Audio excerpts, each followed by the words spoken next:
अब हम बात करते हैं वैक्यूल्स की। आपने कभी अपने घर में कैबिनेट्स देखी हैं? आप उन कैबिनेट्स में क्या करते हैं? आपके घर का जितना भी फालतू सामान होता है या इस्तेमाल का सामान होता है वो आप कैबिनेट्स के अंदर स्टोर कर लेते हैं।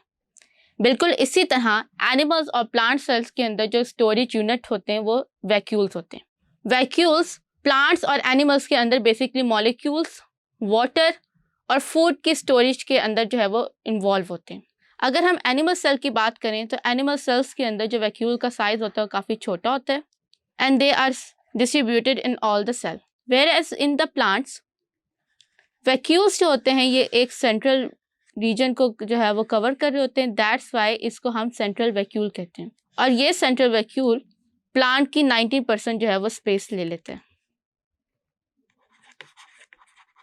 इस अगर प्लांट के वैक्यूल को देखा जाए तो इसकी मेम्ब्रेन को हम कहते हैं टोनोप्लास्ट और इसके अंदर जो लिक्विड होता है उसको हम कहते हैं सेल सैप।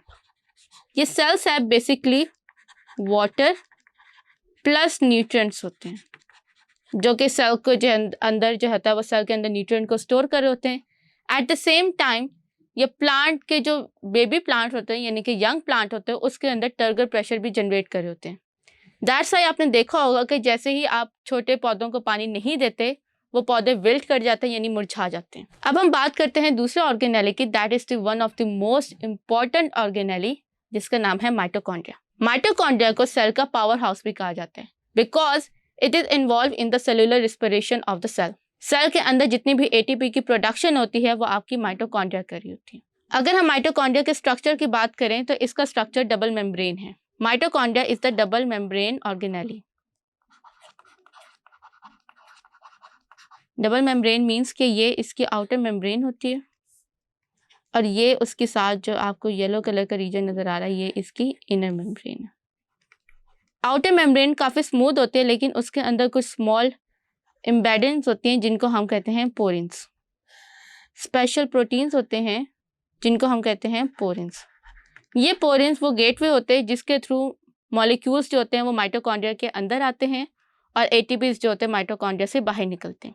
इसके अलावा जो इसकी इनर मेम्ब्रेन होती है अगर हम उसको देखें तो वो काफ़ी स्मूथ होती है और उसके मेम्ब्रेन के ऊपर कुछ ऐसे स्टॉक लाइक मॉलिक्यूल्स प्रेजेंट होते हैं जिनको हम F0 या F1 complexes कहते हैं। ये F0 and F1 complexes are basically ATP synthase और ये एटीपी सिंथेज जो होते हैं बेसिकली इन्वॉल्व होते हैं in cellular respiration and creation of ATP. फिर आपकी जो इनर मेम्ब्रेन होती है उसके अंदर जो मैट्रिक्स होता है ये जेली लाइक होता है।